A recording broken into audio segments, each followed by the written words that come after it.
Hello and welcome to all my beautiful, vibrant hearts and ephemeral souls who are Virgo suns, have big Virgo placements, or are cross watchers for Virgo. Welcome to your month ahead messages looking at the month of January 2025. Happy New Year to all of my Virgo friends out there. Sorry if you can hear the wind, by the way, in the background. She is whipping up something fierce today. It just sounds very angry, but I'm sure she'll be fine. Anywho, if you are looking for love messages, I have a tier on my Patreon that looks at just that. That will be linked down below. Gives you access to all of the month ahead zodiac love messages so you can watch for your sun, moon, rising, Venus, whatever tickles your fancy. The way things are going to work here is that I will pull an oracle card to look at your overarching theme for the month ahead. I will then use the tarot to clarify, get further details and messages. At the end, I will pull overarching oracle and tarot themes for your love life, and that's what we'll explore on Patreon. So if what comes out there resonates,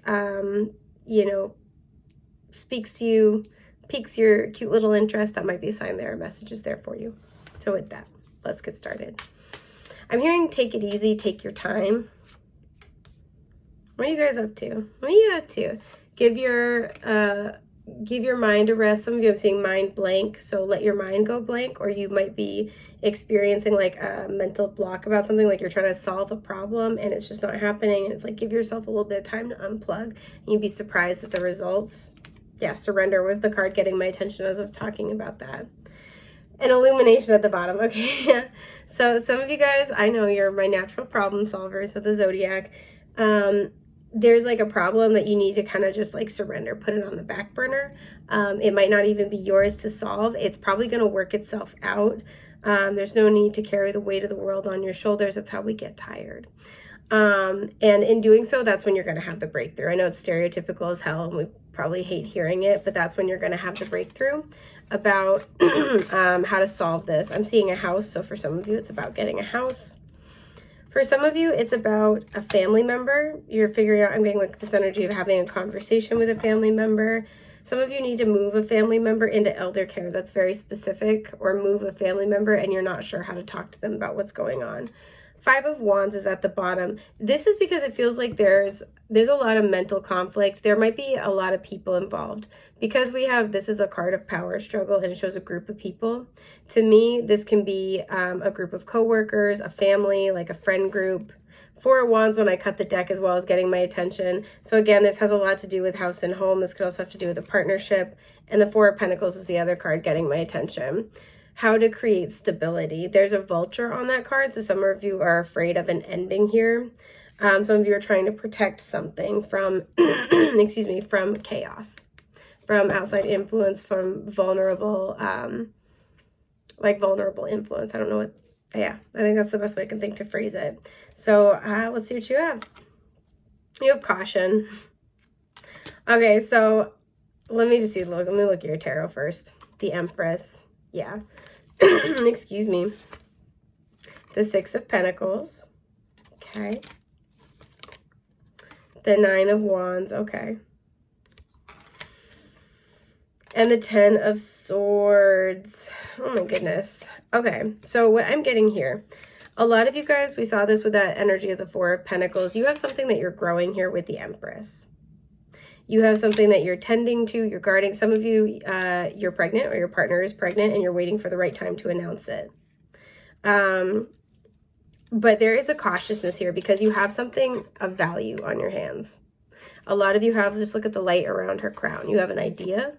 You have something inspired.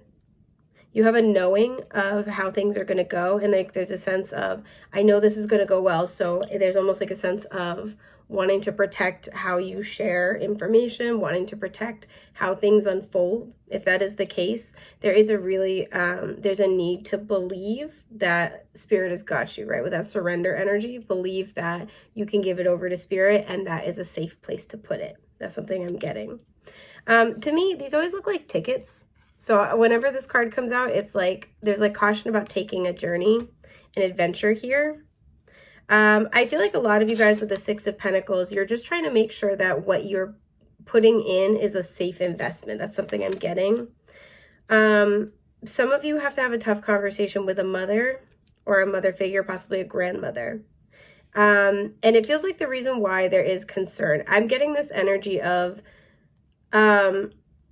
like if you have limited resources to work with, you want to make sure that your resources are well used. This could be literal with the Six of Pentacles. So if you're making an investment, you want to make sure that you're getting good yields and returns. I see that being something that you're thinking about. But it also feels like it's more emotional with the Nine of Wands and the Ten of Swords. It feels like you guys you're protecting something of value to you, because either you've had to fight very hard for this, you may have suffered betrayal in the past, or some of you are afraid to make this change, have this conversation, make this move. And look, we even have a house in the background. Especially if it involves other people, because there's a feeling of like, I don't know if the relationship will withstand this, right? I don't know if it will. So like, let's say if you're having difficulty with, like in the example I used earlier, if you're moving an elderly family member into elder care, you may have already had, excuse my burp, a lot of setbacks with this family member. There might already be a lot of like hard feelings. It feels like there's already been a struggle, right? Because this is, you know, you're on your last leg, but you're still standing.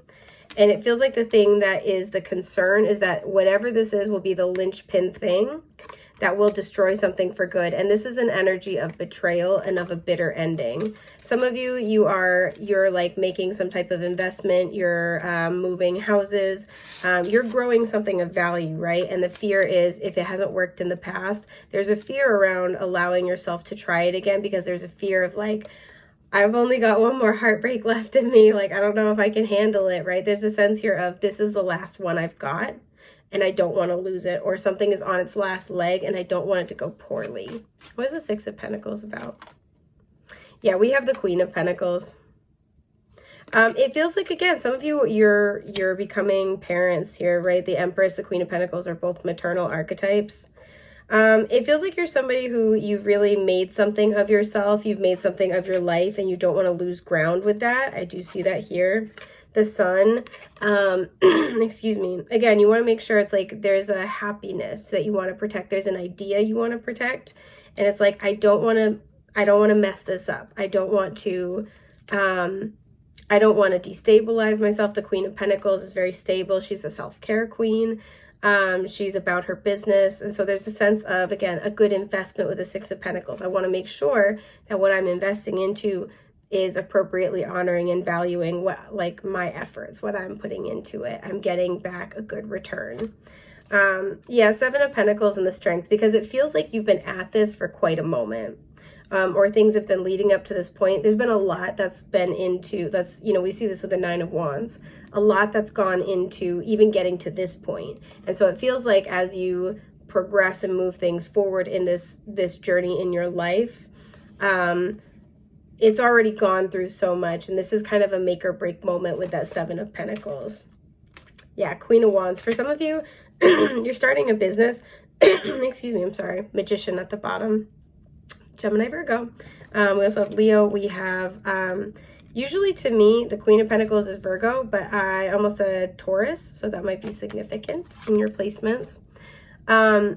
Whenever I see the King and Queens of both Wands and Pentacles come out together, those are entrepreneurial energies to me. So a lot of you guys, this is like something where you've got a brilliant idea. This is spirit and matter coming together. So you're manifesting. And with the Magician at the bottom, that's very heavily highlighted here. You've been manifesting this. You've been preparing, and it might be time for it to materialize or take the next step. It's moving toward abundance. And so there's this very careful energy of, I really want to make sure, because you know that you've got this on the table. You know this is coming. And so there's a little bit of like a concern of like, is this the right move? Is this the right step? And that's where I feel many of you are feeling this cautiousness, and many of you are being called to surrender to the process. What's this Nine of Wands? Three of Cups. I don't know why I got this. Some of you have had to say goodbye to things and people that you've really liked. You've had fun that brought you a lot of like pleasure and joy in order to pursue this path. And it's like, I've already sunk so much into this. I don't usually get that from these cards, but yeah, Four of Pentacles. There's a sense here of protecting yourself. Some of you have been in hermit mode. Some of you have been saving up your coins, right? You've been like, no, I can't go out tonight. No, I can't do this because I'm trying to like save. And some of you have been saving up for a house. Some of you, And there's a sense of releasing frivolity with the Three of Cups in order to create something more stable. Yeah, Six of Wands, in order to have this success, and some of you are ready to unveil something to the public, a relationship, a home, again, like you're announcing that you're having a child, or that you're, like your partner is pregnant and things like that. Some of you, you're like, this has just been a pipe dream, but people don't know how much you've been secretly saving up toward this. So let's say if you want to start your own business, you've been talking about it forever, and now it's coming time to do that, right? To put your money where your mouth is. And so there's this concern over, I have one shot to get this right, is kind of the energy here.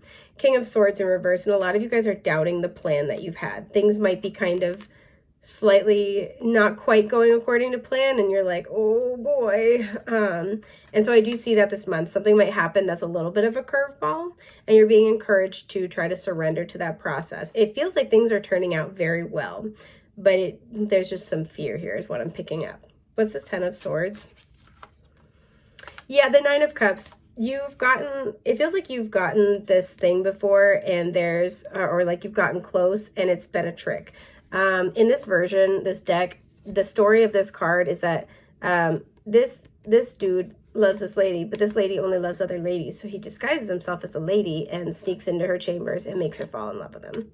Right? So even though it's a card of getting your wishes, there's a little bit of trickery in this particular version. There's a little bit of deceptive. I don't really care for it. But, you could feel like you're sneaking behind somebody's back to get something done that you really want, and feel like there's a fear of betrayal. Again, for some of you, there's like a family member. You could have a relationship they don't approve of. But there's this energy here where you might feel like this is either you're sneaking around or this is a trap, and that it will betray you in some form or fashion, or you could fear that somebody will feel betrayed by your choices. King of Cups, you could fear that particularly from a water sign, a Scorpio in particular. But I feel like more than anything else, your experiences of the past with the Ten of Swords here have served to grow you into somebody who's incredibly emotionally mature. And so if there is a fear of this being like your previous situations, I feel like this is Spirit stepping in to kind of let you know that you've really elevated and grown from the experiences.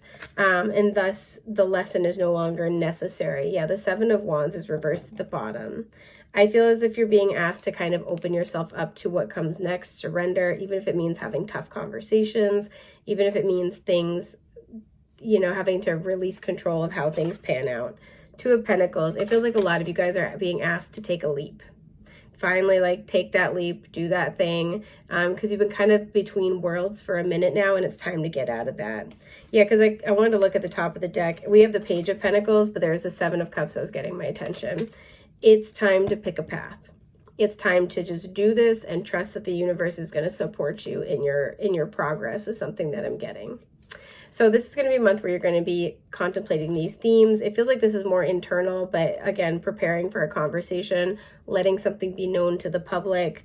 Some of you, somebody's telling you how they feel, and that's going to be confirmation. Like you're going to feel like, because with that illumination, you're going to get greater understanding. For others, this is where you're finally telling somebody how you feel, and it's like, all right, ta-da, there it is. So I do see that here. But let's look at your overarching themes when it comes to love. So what can my Virgo friends expect from love this month, Spirit? I know I'm getting good energy off of this. I don't know why that's like a thing. It's not this one. It is this one. We have adventure at the bottom. So when it comes to love, you could be taking a new adventure. You could be traveling. Sorry if you can hear my dog barking. We have joy that was also getting my attention, so that name might be significant. Fear of inadequacy is at the bottom, though. This could be something that you or a loved one is overcoming. Again, sorry about my dog barking. She's highly opinionated. Three of Pentacles in reverse. The Eight of Pentacles. And the Nine of Cups at the bottom. Ten of Swords. And for your oracle cards, we have intimacy. I think Scorpio got this one too. Happiness. See, that's what I mean. I knew it was going to be good vibes. Oh, my friends. And bad choices. Oh, man. Okay. I already know what I want to say about this, but we will be looking at these in greater detail on Patreon. That will be linked down below. Feel free to join us. We'd love to have you there. I want to wish you a safe, happy, healthy month ahead and a blessed new year. Take care, my friends. Bye.